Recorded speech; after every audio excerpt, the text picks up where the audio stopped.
할렐루야, 감사합니다. 목요 성경 공부 지난주에 이어서 오늘은 누가복음 6장이죠. 지난주 6장 1절부터 19절까지 였습니다. 오늘은 20절에서부터 49절까지의 말씀을 보도록 하겠습니다. 자, 오늘 누가복음은 앞에 제자들을 부르고 그런 상태에서 이제 제자들과 그 무리들을 이제 가르치는 장면이 되겠습니다.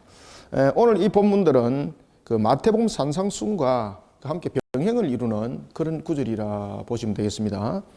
그래서 이제 이런 부분들의 내용들은 같이 이제 병행해서 이제 견주 보실 때에 조금 여러분들이 구별해서 좀 보셔야 될 좀 특이함이 있습니다. 그게 이제 마태복음과 누가복음의 이제 가난한 자들, 특히 그 누가복음에는 보면은 실질적인 부분들을 많이 이렇게 강조를 하고 다루는 것을 이렇게 볼 수가 있습니다. 그것은 마가는 유대인적 특징이고 누가는 사실적 특징을 가지고 있어요. 그죠? 의사로서의 그런 사실적 특징. 누가가 지금 강조하고 있는 것. 자, 여러분 우리가 이제 한번 봅시다. 마태복음과 누가복음에 있어서 우리가 마태복음은 우리가 산상수는 우리가 팔복이라 그러죠. 그죠? 팔복. 그런데 8가지의 복에 관해서 선포를 하고 있습니다. 그런데 누가복음에서는 좀 달라요. 누가복음에서는 4가지의 축복과 그리고 4가지의 저주로 8가지가 이렇게 구성되어져 있습니다.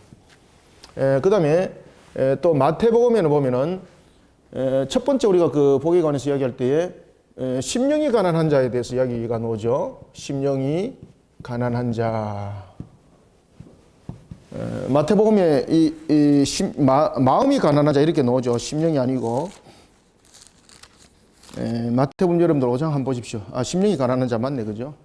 심령이 가난한 자에 대해서 나오고 있고, 그 다음에 누가복음에는 보면은 나중에 이제 안에서도 본문에서도 보겠습니다. 전체적으로 여러분 자 필터링을 눈으로 쭉 한번 보십시오. 뭐라고 나오는가 하면은 20절에 보면은 가난한 자가 나와 있는데 이 가난한 자는 사실적 가난함입니다. 이 가난한 자. 가난한 자는 복이 있다는 거죠. 그럼 여기서 심령이 가난한 자와 여기서 가난한 자의 차이점은 무엇인가? 여기서 심령이 가난한 자는 마음으로 자신을 돌이켜보는 그런 자신의 죄를 돌이켜보는 회개함의 신앙, 그리고 자신을 하나님 앞에 비춰봤을 때의 그 모습, 이런 부분들이 심령이 가난함이죠. 그죠? 그런가 하면은 여기서 가난한 자는 어떤 가난한 자인가? 여러분 가난하면 다 복 있나요? 그러면 부자는 다 저주인가요? 예수님을 자신의 무덤가에 안장했던 아리마대 요셉 가난했나요? 부자였습니다. 자기 개인 무덤이 새롭게 있을 정도로 부자였습니다.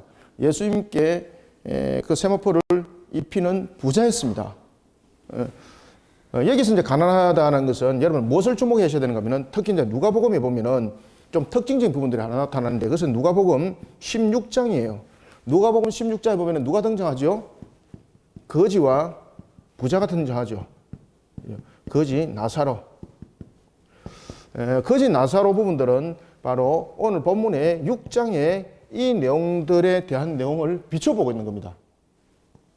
이게 누가복음의 또한 특징이기도 합니다. 그래서 누가는 이 가난한 것을 그저 물질에 가난한 것으로 보는 것이 아니라 이 가난한 자는 어떤 자인가 하면은 하나님의 말씀을 지켜 준행하는 자입니다. 지켜 준행하는 자.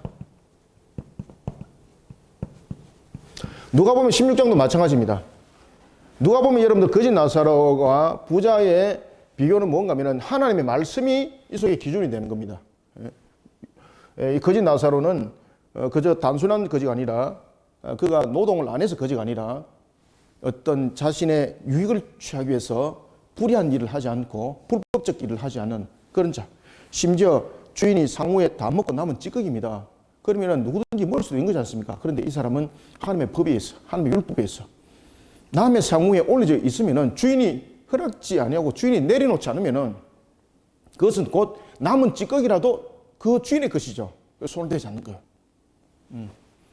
그런 나사로. 그래서 나사로가 천국에 간 것, 특히 낙원에 간 것은 이와 같이 하나님의 말씀을 지켜 준행한 자로서의 그 모습을 6장의 내용들을 담고 있는 겁니다. 그래서 여기서 가난한 자라는 것은 하나님의 말씀을 지켜 준행함으로써의 가난한 자고, 그 다음에 두 번째는 가난한 자는 하나님의 말씀을 지켜 준행할 뿐만 아니라 하나님의 말씀을 자신의 무엇으로 삼겠습니까? 그렇죠. 거울로 삼는 자입니다.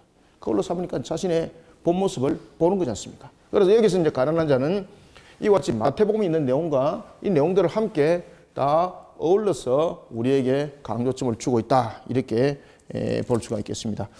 그리고 또한 그 누가복음, 마태복음에서는 그 내용들이 다 나타납니다. 마태에서 이제 이 내용들도 나타나고 있는데, 누가복음 27장부터 한번 보십시오. 27장부터 38절, 39절부터 49절 이 내용들에 보면은 원수를 사랑하라는 내용들이 나오지 않습니까? 그래서 실질적으로 가난한 자, 그 다음에 원수를 사랑하는 자, 그 다음에 누구죠? 그 다음에 자신의 눈에 있는 들보. 다시 말하면은 이제 그 믿음에 관해서 이 내용들을 다루고 있습니다. 자, 여러분들 원수를 사랑한다, 가난한 자, 이 내용 속에서 종합적으로 계속해서 이야기를 하는 것들이 뭔가 하면은 누가가 하나님의 말씀 속에 여러분 다 들어오는 거죠. 이 내용들이 전부 다 뭡니까? 이 내용들이 전부 다 십계명에 있는 내용들입니다. 이 자체가. 아시겠죠? 오늘 우리가 이제 공부할 20절에서부터 38절까지는 전부 다 십계명 속에 들어있는 내용들입니다. 십계명 속에 들어있는 내용. 그래서 남의 것을 훔치지 아니하고 가난한 자, 그죠? 남의 것을 탐하지 아니하고 가난한 자. 그러니 하나님 말씀을 지켜 준행하면서 세속에 물들지 않고 가난한 자. 그래서 여기서 가난하다는 것은 자신이 하나님의 나라를 위해서 선택한 겁니다. 이거는.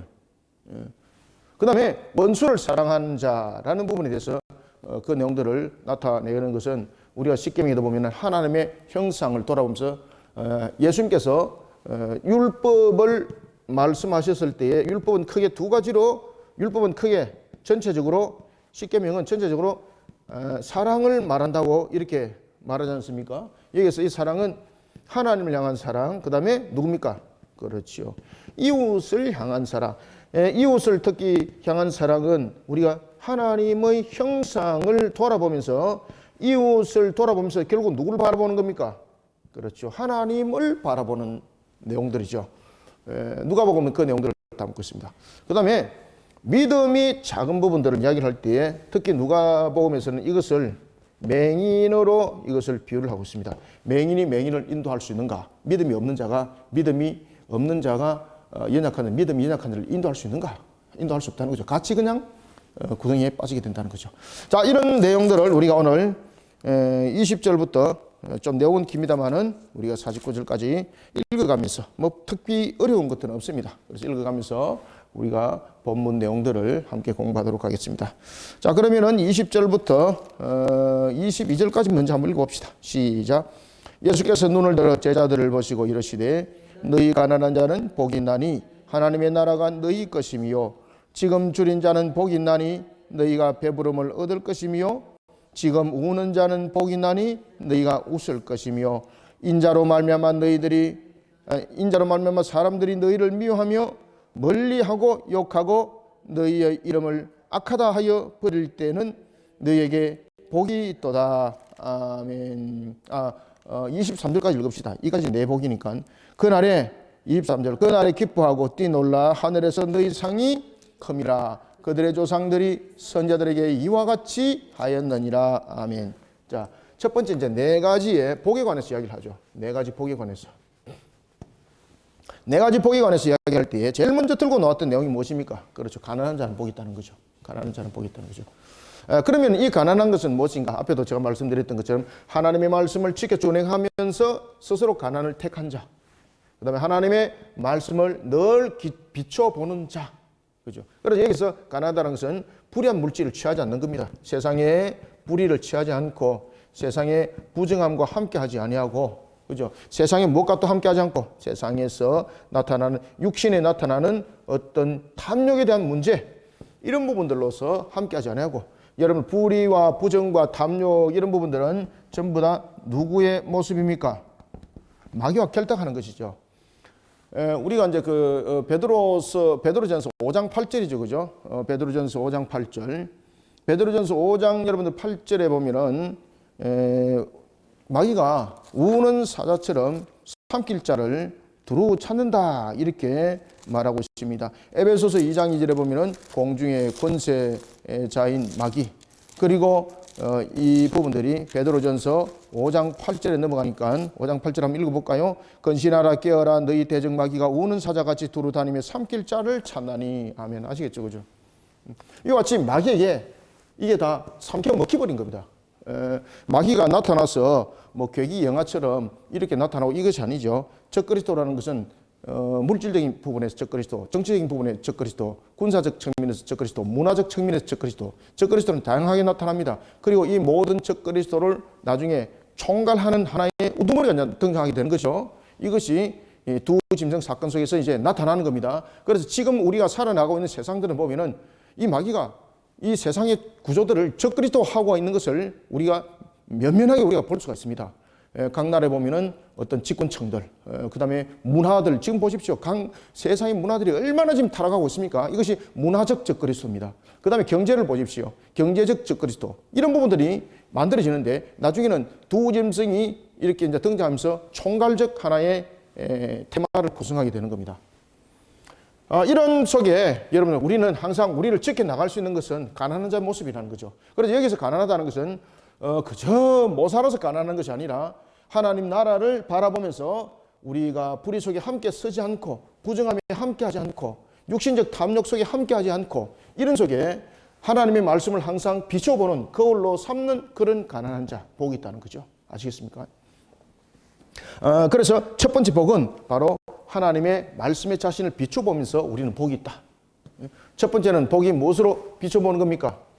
첫 번째는 하나님의 말씀입니다. 하나님의 말씀에 어떻게 하는 거죠? 앞에도 제가 말씀드렸죠, 그죠? 누가복음의 특징은 실천적 내용들을 담고 있다. 그래서 첫 번째 축복은 바로 하나님의 말씀을 실천하는 겁니다. 하나님의 말씀 실천. 하나님의 말씀을 실천하는 자가 복이 있다는 거죠. 그 다음에 자, 두 번째 보십시오. 지금 줄이는 자는 복이 나니. 이 부분들은 이제 이 내용들을 함께 풀어나가는 것이죠. 그래서 지금 줄이는 자는 복이 나니 너희가 배부름을 얻을 것이며 지금 우는 자는 복이 나니. 여러분들 여기서 이제 지금 줄이고 그 다음에 여기서 우는 자, 특히 우는 자는 죄로 인하여서 슬피 우는 것이죠. 그죠? 죄로 인하여서. 그래서 이 가난한 자라는 이런 부분들을 이제 풀어서 그 내용들을 펼쳐나가는 것을 볼 수 있습니다. 21절에 지금 우는 자는 무엇으로 우는 자입니까? 자신의 죄입니다. 그죠? 자신의 죄. 그래서 하나님의 말씀을 거울 삼는 자. 그죠? 하나님의 말씀을 거울 삼는 자. 지금 우는 자는 복이 나니 너희가 웃을 것이며. 특히 그 20절부터 이제 26절에 보면 이제 대조법을 사용을 하죠. 네 가지 축복과 네 가지 저주를 통해서 대조법을 사용하는 것을 우리가 이제 볼 수가 있습니다. 이런 대조법을 통해서 과연 누가 복이 있는가? 우리는 살아갈 때 경제적 구조적인 측면, 사회적 구조적인 측면, 기독권적인 측면에서 우리의 모습들은 어떤 실천적 신앙이 되어야 되는가라는 것입니다. 그죠? 그래서 여기서 이제 그 네 가지 복과 네 가지 저주에 관해서 이야기할 때에 우리가 살아가면서 그 누가가 그 이야기를 하고 있죠. 경제적 부분들, 사회적 부분들, 정치적 부분들, 이런 부분들이 우리는 어떤 위치에 써야 되는가, 그죠? 그 다음에 기득권에 대한 부분들, 이런 부분들에 대해서 우리는 어떤 모습이 되어야 되는가, 어떤 모습이 되어야 되는 겁니까? 그렇죠. 하나님의 말씀을 실천하는 자가 되어야 된다. 하나님의 말씀을 실천하는 자가 되어야 된다. 이것이 네 가지 복에 대한 내용들입니다. 우리가 경제적 측면에서 어때야 되는가, 사회적 측면에서 어때야 되는가, 정치적 측면에서 어때야 되는가, 우리가 기독권적인 측면에서 바라보는 측면에서 우리의 모습은 어때야 되는가, 하나님의 말씀을 실천한 속에 우리의 모습들을 써야 된다. 좀 잘 바로 쓰겠습니다. 하나님의 비슷하죠. 뭐 잘 써도 말씀을 실천하는 모습 속에 세워져야 된다. 이것이 내 복에 관해서 종합적으로 설명하고 있는 내용입니다. 아시겠죠? 이것이 누가의 특징입니다. 그래서 이제 특히 이제 화와 복에 관해서 제자들을 지금 가르치고 있는 거죠. 지금 이 부분들 제자를 부르는 상태에서 이제 제자들을 가르치는 겁니다. 그래서 이런 부분들은 제자도로서의 우리가 나아갈 모습에 대해서 어떤 모습으로 우리는 세워져야 되는가라는 것에 대해서 가르침을 주고 있다 이렇게 보겠습니다. 22절 인자로 말미암아 사람들이 너희를 미워하며 멀리하고 욕하고 너희 이름을 악하다 하여 믿는 자에게 당하는 핍박이죠. 그래서 우리가 여러 가지 부분에서 어때야 되는가, 믿는 자로서 당하게 되는 핍박, 악하다 하여 버릴 때에 너희에게 복이 있다. 믿음을 지키라는 거죠. 믿음을 굳건하게 지키라. 믿음을 굳건하게 지키라. 23절 그날에 너희가 뛰놀고 그 다음에 하늘에서 너희 상이 어떻다? 큼이라. 그들의 조상들이 선자들에게 이와 같이 하였느니라. 아멘. 그렇지만은 이와 반대로 이제 화가 임하는 자들의 내용을 담고 있습니다. 그러면은 이 화가 임하는 자들은 무엇이 문제인가? 왜 이들은 화를 당할 수밖에 없는가라는 것입니다. 그죠? 이제 내 저주에 관해서 이제 설명하고 있죠. 자, 한번 읽읍시다. 24절부터 26절까지 시작. 그러나 화 있을진저 너희 부요한 자여 너희는 너희의 위로를 이미 받았도다. 화 있을진저 너희 지금 배부른 자여 너희는 줄이리로다. 화 있을진저 너희 지금 웃는 자여 너희가 애통하며 울리로다. 모든 사람이 너희를 칭찬하면 화가 있도다. 그들의 조상들이 거짓 선자들에게 이와 같이 하였느니라. 아멘. 자, 여기서 저주에 대해서 우리 분석을 잘 하셔야 돼요. 첫 번째, 누가 저주에 임하는가 하면 부유한 자가 이게 이제 그 대조법으로 다 이게 그 구성되는 겁니다. 부유한 자가 저주에 임한다는 거죠. 그 다음에 두 번째는 지금 배부른 자. 이게 무슨 소린가 이거. 이게 전부 다 여러분들 하나님의 법을 율법을 어긴 자들입니다. 이 자들이 지금 배부른 자.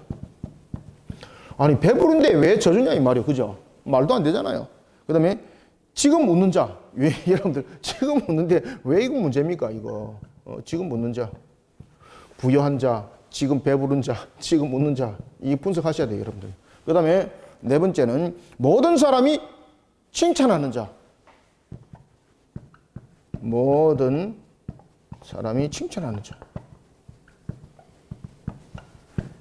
이게 왜 저주인가 이 말입니다. 이게 왜 저주인가? 아시겠습니까? 그럼 여기서 누가가 무슨 이야기를 하고 있습니까? 앞에서 이미 말씀드렸죠.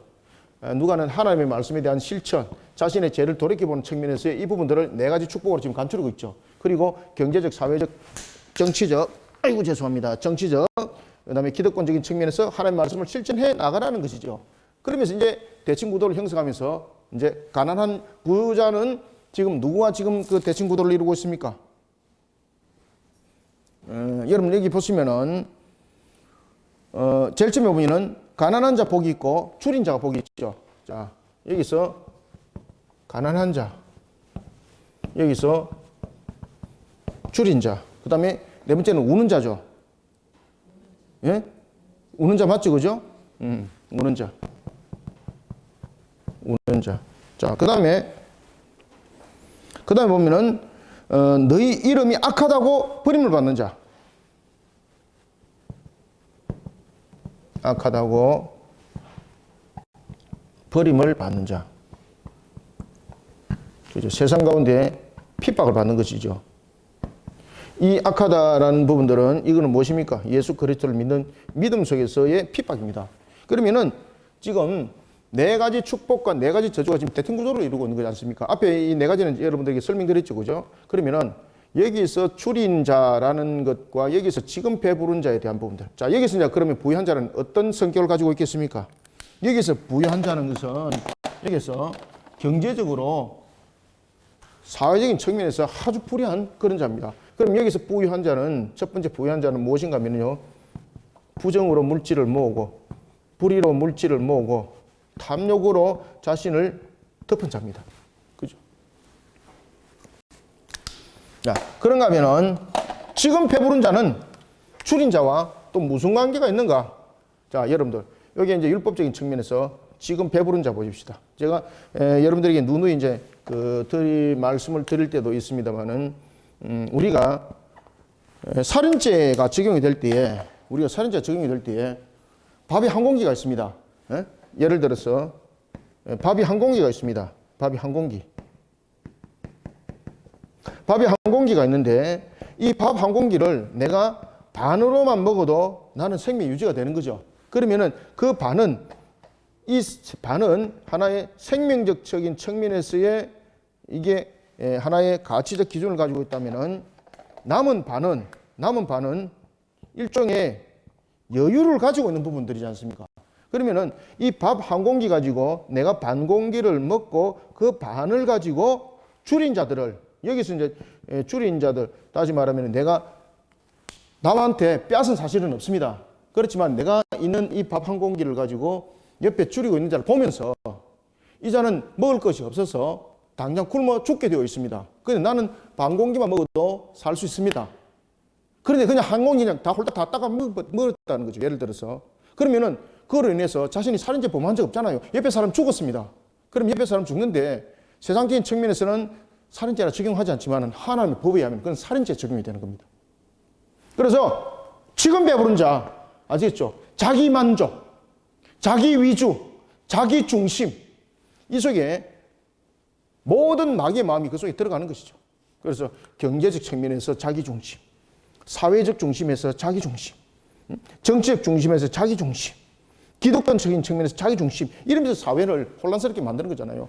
내가 뭐 죄진 적이 있느냐? 나는 내 돈 가지고 투기해서 내가 이익을 얻었는데 내가 무슨 잘못했느냐? 그런데 그 투기라는 것은 여러분 투기라는 것은 왜 그 죄가 되는가 하면은 투기라는 것은 자신이 그것을 필요해서 사는 것이 아니라 뭔가 유익을 얻기 위해서 그것을 얻어서 어떤 상태에서 이것이 가치가 원래 100이었는데 이것이 200, 300 오르게끔 만드는 부분들이 일종의 투기적 내용들이지 않습니까? 그럼 이게 문제가 되는 겁니다. 사회적에서 하나님께서는 이익을 취할 때도 정당한 이익을 취하라 그래요. 정당한 이익을.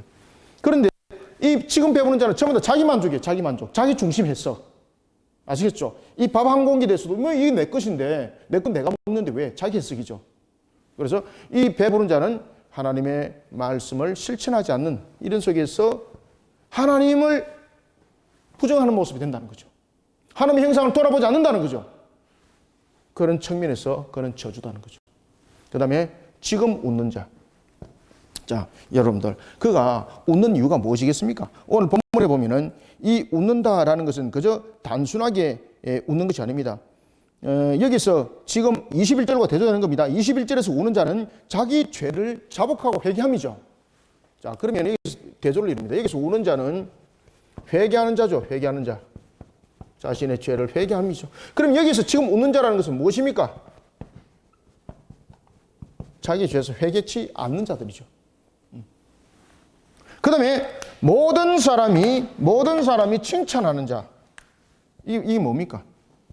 이 모든 사람이 칭찬하는 것은 예를 들면은 바리새인과 같은 자들입니다. 오른손에 하나님께서는 우리에게 오른손에 하는 일을 왼손이 모르게 하라 그랬지 않습니까? 그런데 여기서 지금 모든 사람에게 칭찬하는 자는 이미 세상에서 상급을 받은 겁니다. 세상에서 상급을 받은 겁니다. 그리고 모든 사람이 칭찬하는 자는 또 어떤 자들인가 하면요. 가식적 신앙. 목적을 가지고 어떤 사람들에게 칭찬을 받을 것을 목적을 가지고 예를 들어서 기도할 때도 바리새인들이 어떻게 기도한다고 그랬습니까? 시장 한복판에서 모든 사람들이 보는 앞에서 긴 옷을 입고 하늘을 향해서 두 손을 높이 들어서 기도하는. 이건 이미 모든 사람으로부터 칭찬받은 자예요. 그래서 하늘로부터 내릴 상급이 없는 거예요. 예를 들어서 헌금을 할 때도 마찬가지입니다. 예를 들어서 헌금도 하나님께서 우리에게 주시는 것에 대한 감사함의 표시로서 예물이죠. 그런데 자신이 예를 들어서 예물을 드리는 것을 사람들이 보게 만들고 사람들에게 자랑하고 이게 예수님께서 다 지적한 사항이에요. 그래서 예수님께서 랩돈 둘, 동전 둘을 드렸던 과부는 자신의 생명을 드렸다고 말하고 있는 거예요. 당시에 바리새인들은 성전에서 예물을 드리고 그리고 유대인들은 성전에서 예물을 드릴 때에 아주 공개적인 장소에 사람들이 잘 볼 수 있는 위치에 헌금함을 두었어요. 안뜰과 바깥뜰의 헌금함을 그때 구별했습니다. 예수님 당시에. 그런 모든 사람이 칭찬하는 자, 이제 아시겠죠? 그래서 모든 사람이 칭찬하는 자는 대표적으로 어떤 자들입니까? 위선자들입니다. 위선자들.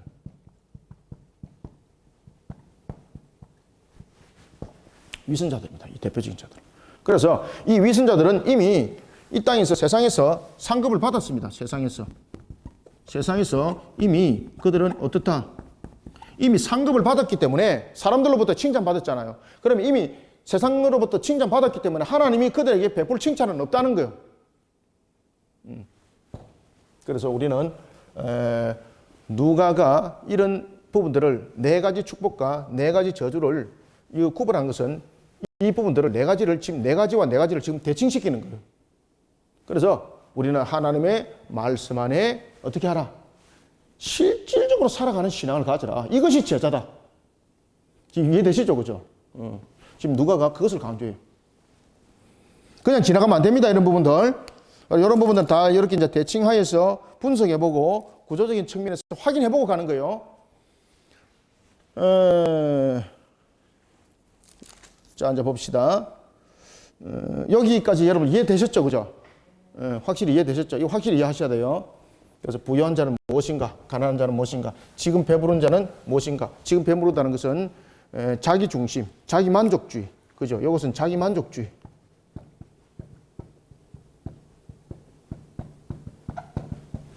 자기 만족주의. 지금 웃는 자는 어떤 자? 회개치 않는 자. 앞에 줄인 자는 회개하는 자죠. 우는 자는 회개하는 자죠. 그죠? 그 다음에 모든 사람으로부터 칭찬받은 자는 위선자들이에요. 위선자들. 이런 부분들을 우리에게 설명을 해주고 있다. 그리고 이제 우리는 이렇게 모든 사람으로부터 칭찬받는 위선자의 모습이 아니라 주님으로부터 칭찬받는 자가, 이거 참 설명 안 되는데, 주님으로부터 칭찬받는 자가 되어야 된다는 거죠. 그래서 악하다고 버림을 받던 이 악함은 세상 사람들이 악하다고 여기는 것이죠. 그죠? 믿음. 예수 그리스도를 믿는 그 믿음. 그 믿음 속에 우리는 단단히 세워진 자가 되라. 그러니까 세상 사람들, 죄악 속에 묻어있는 그 위선자들과 함께하는 그런 모습이 되지 말고 믿음을 가지고 주님의 말씀을 지켜 준행하는 자로서의 우리는 복 있는 자가 되어라 라는 것이 누가의 특징입니다. 자, 27절부터 또 보겠습니다. 자, 그러면서 이제 원수를 사랑하라는 거죠. 38절까지 내용입니다. 자, 27절부터 31절까지 읽습니다. 시작. 그러나 너희 듣는 자에게 내가 이르노니 너희 원수를 사랑하며 너희를 미워하는 자를 선대하며 너희를 저주하는 자를 위하여 축복하며 너희를 모욕하는 자를 위하여 기도하라. 너희 입뺨을 치는 자에게 젖뺨도 돌려대며 내 겉옷을 빼앗는 자에게 속옷도 거절하지 말라. 네게 구하는 자에게 주며 네 것을 가져가는 자에게 다시 달라 하지 말며 남에게 대접을 받고자 하는 대로 너희도 남을 대접하라. 아멘. 자, 이제 실천적 절대적 사랑, 자비, 그 내용들을 구체적으로 이제 설명하고 있고, 그 다음에 성숙한 신앙의 자세는 어떤 것인가라는 것에 대해서 이제 그 내용들을 이제 풀어가는 겁니다.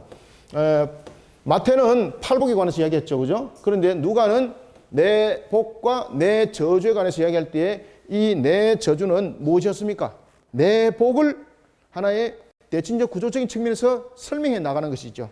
그러면서 종합적으로 누가는 무엇을 설명하고 있었습니까? 내 복과 내 저주를 통해서 하나님의 말씀을 실천하라. 하나님의 말씀을 실천하라. 특히 누가는 이제 의사로서 그 특징들이 보면은 실질적 내용들을 많이 강조를 하고 있는 그런 특징을 가지고 있죠. 이게 그 누가복음의 특징입니다. 그런 특징들이 이런 그 평지 설교 속에서도 그 내용들이 나타나고 있다라는 것입니다.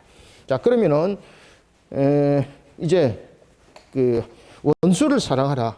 원수를 사랑하라는 것은 우리가 그 십계명 속에 나타나고 있는 그 내용들이지 않습니까? 그러면서 이렇게 제일 먼저 이야기하는 거예요. 절대적 사랑과 자비를 구체적으로 실천하라. 첫 번째는 절대적 사랑과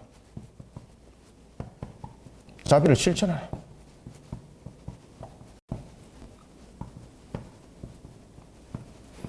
누가 제자인가? 그죠? 누가 제자인가? 여기서 누가 제자인가라는 것에서 종합적으로 이야기하면은 이 부분들을 종합적으로 먼저 봅시다. 종합적으로 이야기하면 바로 이겁니다. 하나님의 형상을 돌아보라. 돌아보는 자가 되어라. 누구의 마음으로? 주님의 마음으로. 그것이 제자다.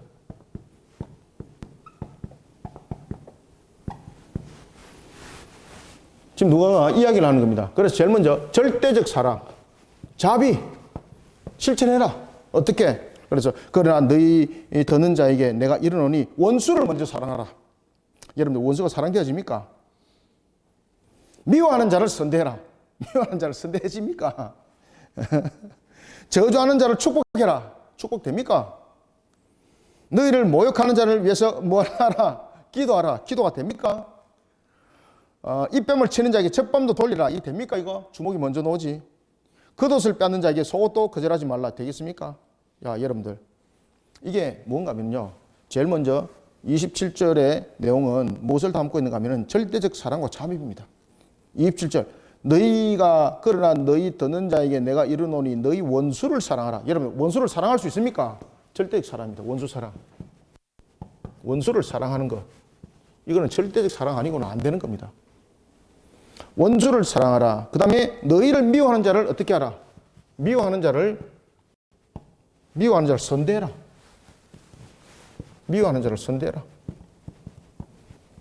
이게 절대적 사랑 속에서, 그 다음에 절대적 사랑과 자비 속에서 많이 놓을 수 있는 겁니다. 그러면은 여러분들 절대적 사랑과 이런 절대적 자비는 누구의 마음입니까? 주님의 마음입니다. 그래서 지금 누가가 예수님의 가르침이 제자도에 대한 가르침이거든요. 예수님께서 제자도의 가르침을 줄 때 제일 먼저 첫 번째 말씀을 실천하라는 것이죠. 그 다음에 두 번째는 무엇을 가지라? 주님의 마음을 가지라. 그죠? 주님의 마음을 가지라. 우리가 전체적으로 앞에 내용들이 하나님의 말씀에 대한 실천이라면은 이제 제자도에 대한 두 번째는 무엇이겠습니까? 주님의 마음을 가지라.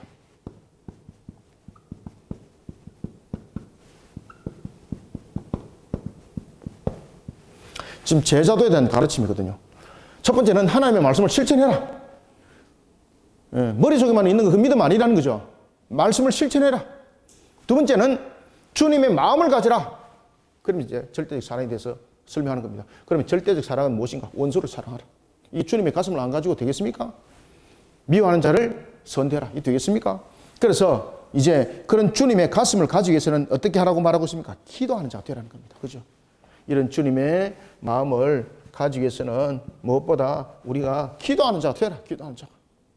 기도 안 하고 어떻게 그들을 사랑할 수 있는 마음이 생기고 어떻게 그들을 선대할 수 있는 마음이 생길 수 있는가 이 말입니다. 어떻게 저주하는 자를 축복하고, 그죠? 그래서 28절 보면은 너희를 저주하는 자를 어떻게 하라는 겁니까? 너희를 저주하는 자를 위하여 축복하고 너희를 모욕하는 자를 위해서 무엇하라? 기도하라. 그래서 제자도는 절대적 사랑과 자비를 실천하는 자고, 두 번째는 성숙한 신앙의 자세입니다. 성숙한 신앙의 자세를 가지라. 어떻게 우리는 성숙한 신앙의 자세를 만들어갈 수 있는가? 무엇으로 만들어가는 겁니까? 성숙한 신앙의 자세를 무엇으로 만들어라? 기도로 만들어라. 절대적 사랑과 자비 실천을 어떻게 하는가? 기도하면서 자신을 먼저 만들어가라. 그래서 여기서 지금 강조하고 있는 것은 주님의 마음을 가지라고 할 때 강조점은 무엇입니까? 강조점은 기도입니다. 기도.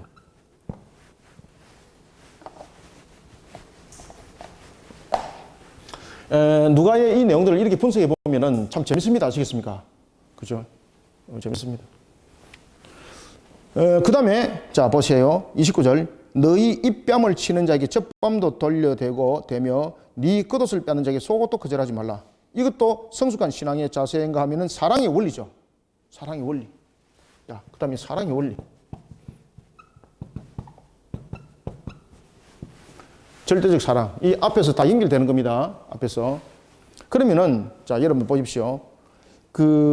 이 당시에, 여러분들, 우리가 먼저 그 옷에 관해서 봅시다.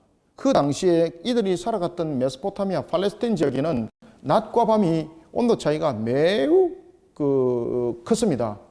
그래서 그들은 긴 옷을 입는 이유는 낮에는 수분으로부터 피부가 수분이 증발되지 않도록 옷이 그것을 보호막을 하는 거죠. 그 다음에 밤에는 온도가 급감하다 보니까 체온이 내려가게 되죠. 체온이 내려가게 되면 여러분 사람들이 사망하는 거잖아요. 여러분 우리가 감기가 왜 듭니까? 코로나 문제가 어디에서 나타나는 겁니까? 그죠? 우리의 몸이 온도를 유지하지 못함으로써 나타나는 것이죠. 바란스가 깨짐으로 나타나는 것이죠. 바로 옷은 그런 역할을 하는 거예요. 수분을 증발하는 것을 막아주고 온도가 몸이 정상적인 체온을 유지하도록 보호막이 역할을 하는 것이 바로 옷입니다. 생명과 같은 것인 거예요. 그런데 여기서 말하는 것은 무슨 이야기인가 하면은, 자, 옷을 빼앗는 자에게 속옷도 거절하지 말라. 이것은 지금의 옷의 개념이 아닙니다. 지금의 옷의 개념으로 보는 것이 아니라 당시에는 생명을 보존하는 역할로서의 옷이었습니다. 그러면은 유대인들에게는 겉옷이 매우 중요합니다. 유대인에게는 겉옷이 매우 중요했습니다. 이 겉옷이. 그 다음에 이방인들, 특히 로마인들, 당시에 로마인들은 속옷을 매우 중요시 여겼습니다. 왜 그런가 하면은 이 속옷이 가지고 있는 부분들에 대해서 로마인들은 속옷을 매우 중요시 여겼습니다. 유대인들은 볼 때는 이 겉옷은 당시에 생명과 그 다음에 자신의 신분을 말한다면은 여기서 지금 겉옷은 생명과 관계가 있는 것이죠. 그죠? 그 다음에 당시에 이 로마인들은 속옷은 자신의 하나의 부에 대한 부분들, 재물에 관한 부분들, 물질에 관한 부분들과 연결이 되어 있었습니다. 이 부분들이. 부유함과 경제적 부분이죠. 그래서 이런 부분에 대해서 어떤 관계 속에서도 우리는 그 자신이 그들을 보살필 수 있으면은 어떤 관계 속에서든 간에 헌신적으로 보살피는 자 되라는 겁니다. 그래서 오늘 본문에도 보면은 이 속옷을 집다음으로 중요시 여겼습니다. 그리고 이 겉옷은 집다음으로 중요시 여겼습니다. 그리고 속옷은 하나의 물질적 개념적인 측면에서 부유를 상징하고 있었습니다. 여기에 대해서 거절하지 말라는 것입니다. 자신이 가장 중요하게 여기는 것, 그죠? 유대인들은 겉옷을 중요하게 여겼고 로마인들은 속옷을 중요하게 여겼죠. 그래서 여기서 겉옷과 속옷은 가장 중요하게 여기는 겁니다. 가장 중요하게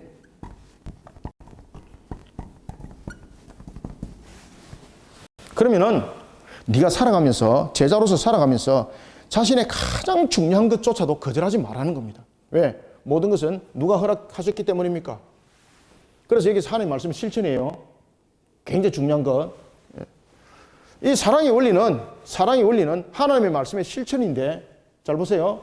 사랑의 원리는 하나님의 말씀의 실천의 원리인데, 그것은 자신이 가장 중요하게 여기는 것조차도 그것도 거절하지 마라. 왜? 모든 것은 누구의 것이라는 것입니까? 그렇죠. 모든 것은 하나님의 것이라는 이 기준을 벗어나지 말라는 겁니다. 이것을 잊지 마라. 그 다음에 이제 30절에 보면 네게 구하는 자에게 주며 내 것을 가져가는 자에게 다시 달라 하지 말라. 남에게 대접받고자 하는 대로 너희도 남을 대접하라. 여러분들, 네게 구하는 자에게 주며 네 것을 가져가는 자에게 다시 달라 하지 말라. 이게 보면은 어떻게 보면은 바보 멍청한 짓 아닌가. 이것은 잘 생각하십시오. 네게 구하는 자, 여기서 구하는 자는 어떤 탐욕적인 속에서 구하는 것 아닙니다. 여기서 네게 구하는 자는 무엇인가 하면요, 앞에도 제가 말씀드렸지 않습니까? 하나님의 말씀에 실천하는 원리적인 측면에서 하나님의 형상을 돌이켜보라는 자. 밥 한 공기가 있을 때에 그 밥 한 공기 속에서 반 공기를 내가 먹어도 나의 생명에 지장이 없고 이 반 공기는 그저 배부르게 할 뿐인 거예요. 그죠? 반 공기는 생명을 살리는 거지만은 이 남은 반 공기는 나를 그저 살찌게 하고 배부르게 할 뿐이에요. 그러면은 생명을 유지하는 측면에서 나는 반 공기를 먹고 그 다음에 그 반 공기를 생명의 위험을 받고 있는 위협 또는 위험을 받고 있는 자들에게 나눠줌에 대해서 궁색함이 되지 말라는 거죠. 오늘 본문의 말씀은 바로 그 말씀입니다. 그래서 네게 구하는 자라는 것은 탐욕 가운데 구하는 것 아닙니다. 여기서 구하는 자는 절실하여서 구하는 자입니다. 그래서 그런 자들에게는 다시 달라 하지 말라. 그죠? 줄 수 있는 행편이 안 된다는 거죠. 이해되셨죠? 그 다음에 남에게 대접받고자 하는 자. 자, 여러분들 이게 뭔가 하면요, 제자는 네 번째 섬기는 자가 되라는 겁니다. 섬기는 자. 제자도는 섬기는 자의 원리라는 거예요. 섬기는 자. 그래서 예수님께서 이것을 직접 실천하잖아요. 섬기는 자의 원리를 벗어나지 마라. 제자도다. 제자도.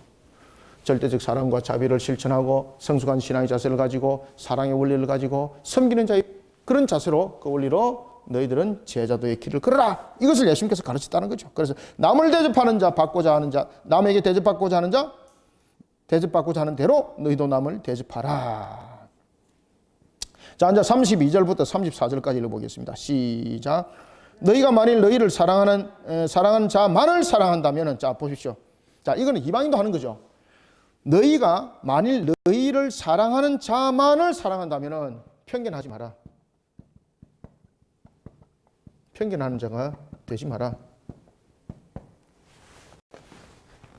써놓고 시작합시다. 편견하는 자가 되지 마라. 예, 잘 안 지우시네요. 편견하는 자가 되지 말라. 여러분, 편견은 하나님의 형상을 무너뜨리는 역할이에요. 이 편견은 아주 무서운 겁니다. 우리는 제자도로서의 하나님의 형상을 돌아보는 자. 자, 여기서 핵심이죠. 제자도는 하나님의 형상을 돌아보는 자죠. 제자도 하나님의 말씀을 실천하고 주님의 마음을 가지는 것이죠. 이때 하나님의 형상을 돌아보는 자가 편견해서 되겠습니까? 편견해서는 안 된다는 거죠. 그것은 이방인도 한다는 거죠. 자, 읽습니다. 32절. 너희가 만일 너희를 사랑하는 자만을 사랑하면 칭찬받을 것이 무엇이냐? 칭찬할 거 없다는 거죠. 이방인도 그렇게 한다는 거죠. 죄인들도 사랑하는 자는 사랑하느니라. 너희가 만일 선대하는 자만을 선대하면 칭찬받을 것이 무엇인가? 죄인도 그렇게 한다. 34절. 너희가 받기를 바라고 사람들에게 구워주면 칭찬받을 것이 무엇이냐? 죄인도 어떻게 한다? 그렇게 한다. 편견하지 마라. 편견하지 마라. 여러분들, 우리는 이타적 사랑, 이타적 자세, 아시겠죠? 그래서 편견한다는 것은 이타적 모습, 이타적 모습을 가지지 마라. 그런 것은 죄인들이나 하는 모습이다. 이방인도 그렇게 한다. 하물며 하나님의 형상을 돌아봐야 될 자들이 그렇게 해서 되겠는가? 그것은 제자도가 아니다. 지금 그 가르침을 주고 있는 겁니다. 자, 35절부터 38절까지 읽습니다. 시작. 오직 너희는 원수를 사랑하고 선대하며 아무것도 바라지 말고 구워주라. 그리하면 너희 상이 클 것이요 또 지극히 높으신 이의 아들이 되리니 그는 은혜를 모르는 자와 악한 자에게도 인자하시니라. 너희 아버지의 자비로우심 같이 너희도 자비로운 자가 되라. 비판하지 말라. 그리하면 너희가 비판을 받지 않을 것이요 정죄하지 말라. 그리하면 너희가 정죄를 받지 않을 것이요 용서하라. 그리하면 너희가 용서를 받을 것이요 주라. 그리하면 너희에게 줄 것이니 곧 후히 되어 누르고 흔들어 넘치도록 하여 너희에게 안겨주리라. 너희가 헤아리는 그 헤아림으로 너희도 헤아림을 도로 받을 것이니라. 아멘. 자, 이와 같이 우리가 이타적 사랑, 편견 속에 있지 마라 라고 말하면서 이제 35절부터 35절은 보십시오. 절대적 사랑과 자비를 실천하는 자에게 하나님께서 어떻게 하시는가? 절대적 사랑과 자비를 실천하는 자에게 하나님께서 어떻게 하시는가? 그에게 큰 상급으로 응답한다는 거예요. 큰 상급으로 응답한다는 겁니다. 뿐만 아니라 높으신 이의 아들이 될 것이다. 두 번째, 높으신 분의 아들이 될 것이다.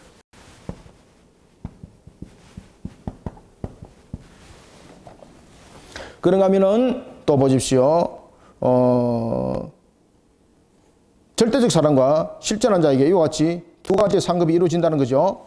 큰 상이 주어질 것이고 높으신 분의 아들이 될 것이라 라고 말을 하면서 진정하게 참 아들이 되는 자는 아버지를 닮은 모습이라고 36절에 말합니다. 그래서 너희 아버지의 자비로우심 같이 너희도 자비로운 자가 되어라. 그죠? 누구의 마음을 담아라? 주님의 마음으로 하나님의 형상을 돌아보라. 그래서 비판하지 말라. 부정적 금지죠. 여기서 보면 세 가지 부분들을 통해서 이야기를 할 때 네 가지 부분을 통해서 이야기하네요. 37절에서 두 가지의 부정적 금지와 두 가지의 부정적인 것과 두 가지의 부정적인 것과 두 가지의 긍정적인 것을 설명합니다. 두 가지의 부정적인 것과 그리고 두 가지의 긍정적 부분들을 내용을 설명합니다. 두 가지의 부정적 내용은 무엇인가 하면요. 비판하지 말라. 정죄하지 말라. 첫 번째는 비판하지 마라. 비판하지 말라. 비판하지 맙시다. 두 번째, 정죄하지 마라. 이게 무슨 내용인가? 여러분들, 비판은 왜 나오겠습니까? 편견하는 마음에서 나오는 거죠. 이타적 마음에서 나오는 것이죠. 그죠? 이방인도 그렇게 한다는 거죠. 정죄는 누구만이 이것을 정죄할 수 있습니까? 하나님만이 정죄할 수 있는 거죠. 우리는 정죄함이 아니고 항상 하나님의 형상을 돌아보는 차원에서 그 문제들을 풀어가라는 겁니다. 이게 잘 안 되죠. 그죠? 우리가 정죄 얼마나 잘합니까? 우리가 정죄를 얼마나 잘합니까? 이 참 잘 안 된다는 거죠. 무엇을 하라? 기도하라. 그래서 기도하라. 기도하는 자가 되어라. 자, 두 번째, 어떤 긍정적 두 가지가 있는가 하면은, 용서하고, 용서하라. 그죠? 정죄하지 말고, 정죄하지 않으면은 정죄를 받을 것이다. 그 다음에, 용서하라. 첫 번째는 용서하라. 두 번째는 또 어떻게 하라? 주라.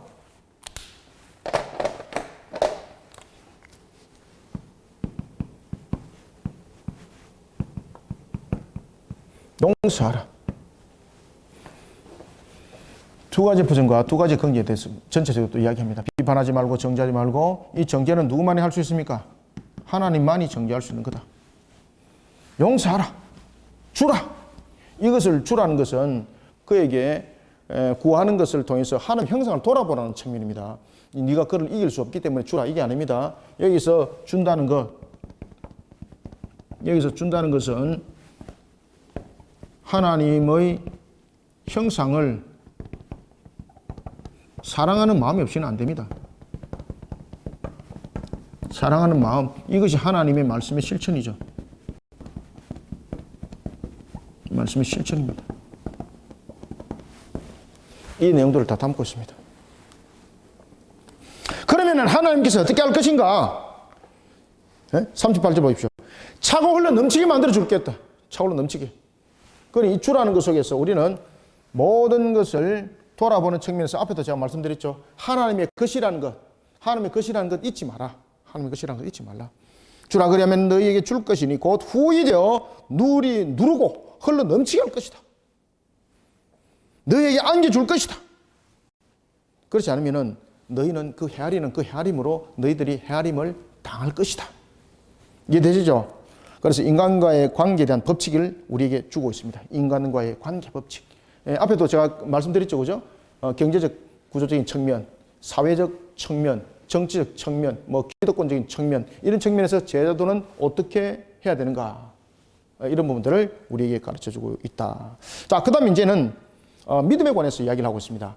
자, 그러면은 제자로서의 또 우리에게 필요한 것은 무엇인가 하면은 제자로서의 또한 세 번째 필요한 것은 뭔가 하면은 믿음입니다. 믿음 있는 자가 되라. 첫 번째는 제자도를 총 정리합시다. 이거 중요합니다. 제자도에 대해서 첫 번째는 하나님의 말씀을 실천해라. 두 번째는 주님의 마음을 가져라. 세 번째는 무엇을 해라? 믿음 있는 자가 되라. 믿음 있는 자.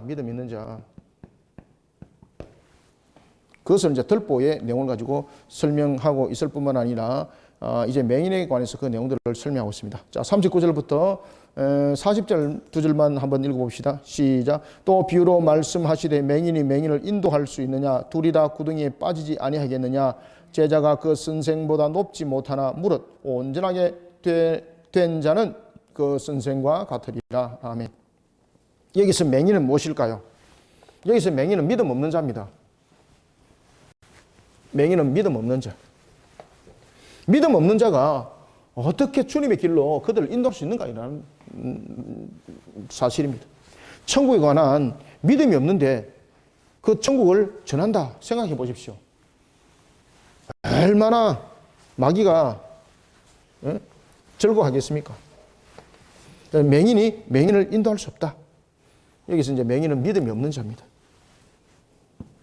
여기서 맹인은 믿음이 없는 자.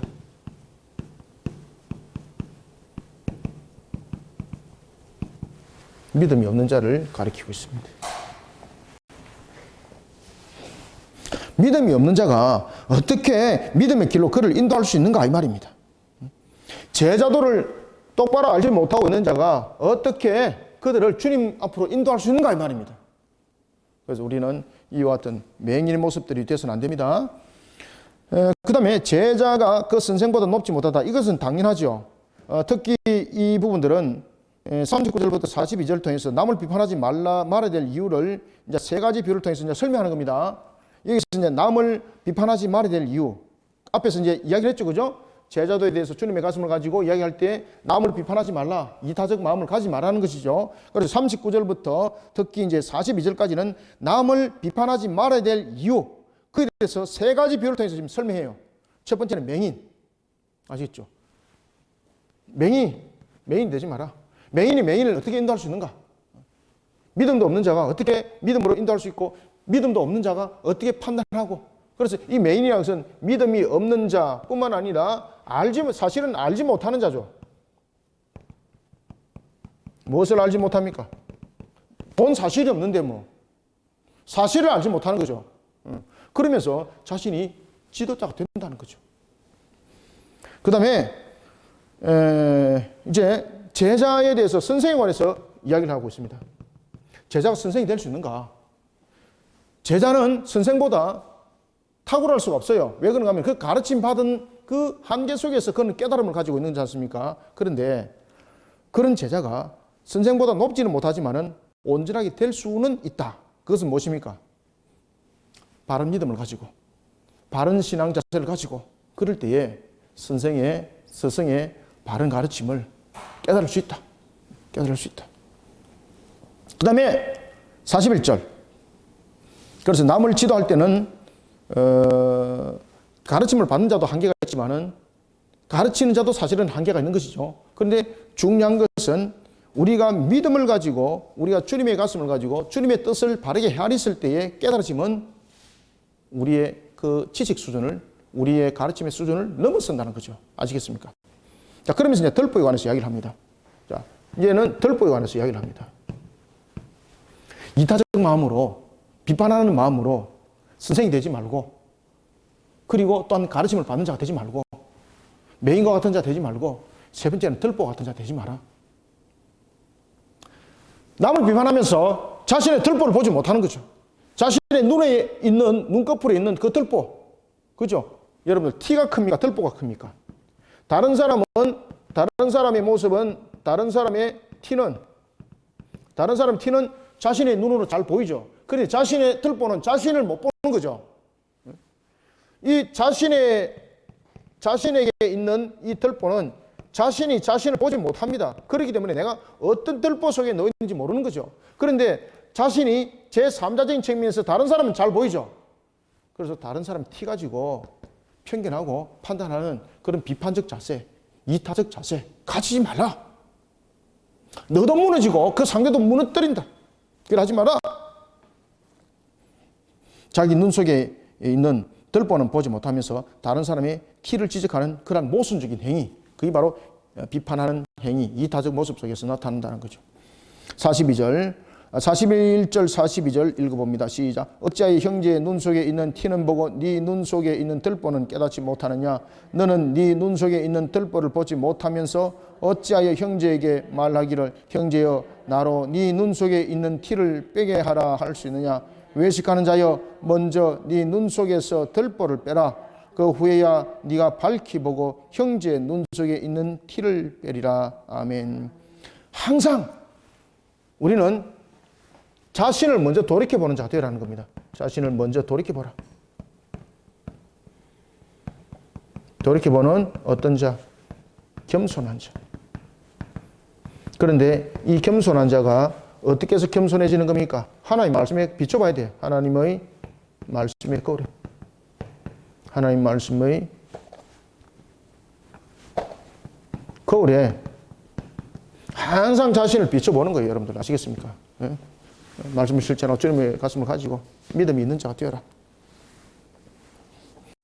못된 나무, 좋은 나무에 대해서 이야기합니다. 43절부터 45절 읽어봅니다. 시작. 못된 열매 맺는 좋은 나무가 없고 좋은 열매 맺는 못된 나무 없느니라. 야, 이게 뭡니까? 심은 대로 거둔다. 심은 대로 거둔다.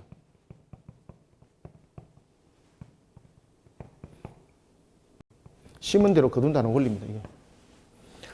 못된 열매 맺는 좋은 나무 없고 또 좋은 열매 맺는 못된 나무 없느니라. 44절 45절 나무는 각각 그 열매로 아나니 가시나무에서 무화과를 또는 찔레에서 포도를 따지 못하느니라. 선한 사람은 마음에 쌓인 선에서 선을 내고 악한 자는 그 쌓은 악에서 악을 내나니 이는 마음에 가득한 것을 입으로 말함이니라. 아멘. 이게 뭡니까? 마태복음에 보면은 열매로 알리라 했죠. 그 말입니다. 열매로 알리라. 못 속인다는 거죠. 속일 수 없다. 누구 앞에 속일 수 없다? 하나님 앞에 속일 수 없다. 열매는 증거물입니다. 증거물. 못된 나무, 좋은 나무, 무엇을 합니까? 그렇죠. 열매로 한다는 거죠. 열매. 그래서 하나님 말씀을 실천해라. 주님의 마음을 가져라. 믿음 있는 자가 되어라.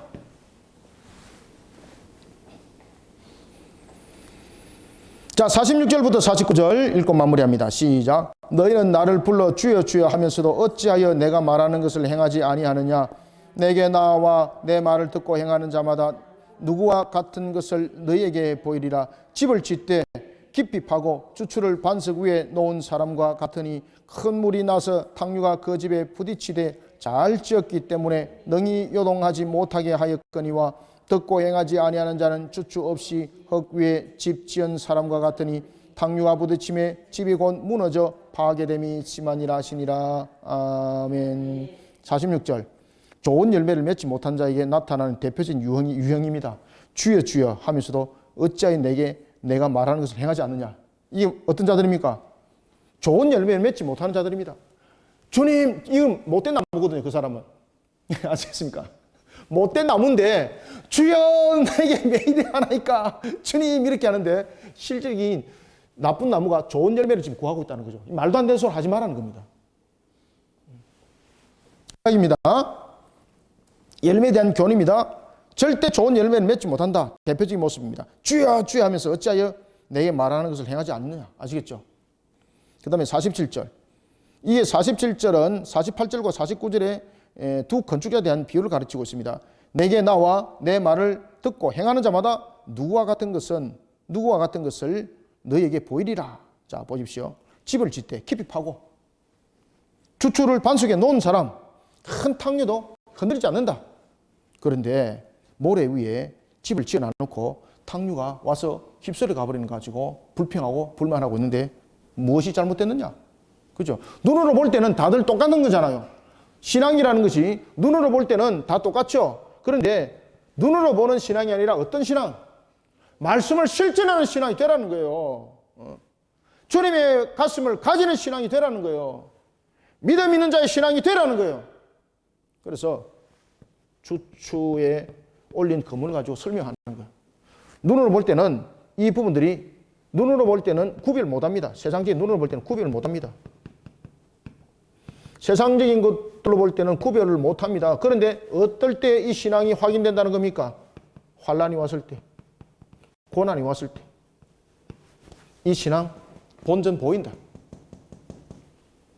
그래서 그 이야기를 하는 겁니다. 항상 말씀을 듣고 순종하는 삶을 되라. 48절 집을 짓되 어떻게 하라? 깊이 파라는 거예요. 깊이 파라. 믿음의 신앙이 말씀의 실천 신앙으로 깊이 내려가야 된다는 거죠. 주님의 가슴으로 깊이 내려가야 된다는 거예요. 믿음을 가지고 깊이 내려가야 된다는 거예요. 그럴 때에 환난에 안 흔들려요. 고난에 안 흔들려요. 집을 짓되 깊이 파고 주추를 반석 위에 올려놓는 사람. 이거는 무슨 이야기입니까? 말씀을 듣고 순종하는 삶을 사는 자. 아시겠죠? 말씀을 듣고 어떤 자? 말씀을 듣습니다. 순종하는 삶을 어떻게 사는 자입니다. 사는 자. 그런 자는 넘어지지 않는다. 흔들리지 않는다. 그런데 49절 듣고 행하지 아니하는 자는 주축 없이 흙 위에 집 지은 사람과 같아. 환란이 부딪혔을 때 탕류, 이게서 탕류는 환란이죠.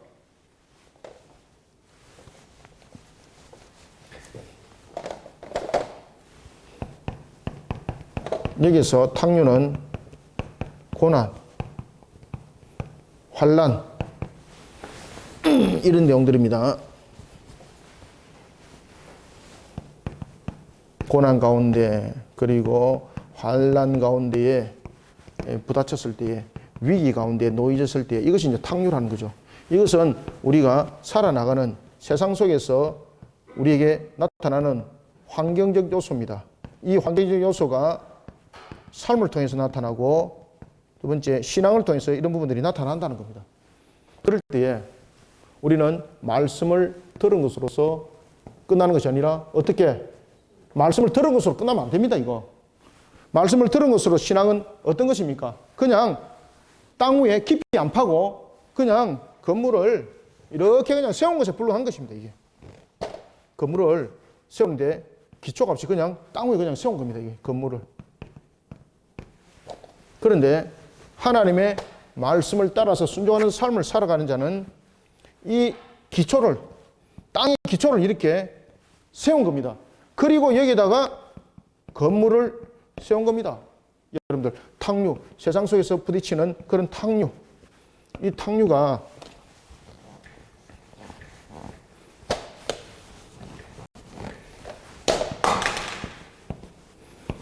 세상 속에서 부딪히는 이런 탕류가 왔을 때에 이 건물은 무너진다는 거죠.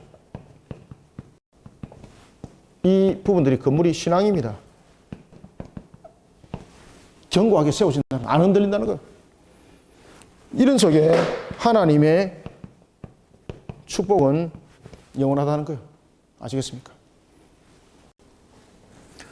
49절 듣고 행하지 아니하는 자는 주축 없이 흙 위에 집 지은 사람과 같으니 탕류가 부딪힘에 집이 곧 무너져 파괴됨이 심하니라. 말씀을 듣고 순종하지 않습니다. 기초 없는 신앙입니다. 환난을 이기지 못합니다. 실패를 맛볼 뿐만 아니라 멸망입니다. 멸망. 자, 오늘 우리가 이런 누가복음의 내용을 통해서 제자도에 대한 가르침을 크게 우리는 세 가지 부분들로 봅니다. 하나는 하나님의 말씀을 실천하는 신앙, 두 번째는 주님의 마음을 가지는 그러한 신앙, 믿음이 있는 신앙. 그런데 이런 부분들 전부 다 믿음으로 말씀을 듣는 것으로 끝나면 안 된다는 거죠. 순종하는 삶으로서의 어떻게 하라? 그 모든 부분들을 깊이 파라, 깊이 파라. 그래야만이 무너짐을 당하지 않는다라는 것이 오늘 예수님의 가르침이었고 누가가 이것을 지금 강조하고 있는 것입니다. 자, 이런 제자도 속에 우리의 모습들을 바르게 세워나가는 저와 우리 모두 그리고 목요 성공부를 시청하시는 우리 모두의 신앙과 근본들이 되기를 소원합니다. 기도하고 마칩니다. 하나님 감사합니다. 주께서 우리에게 베푸시는 은혜 감사드립니다.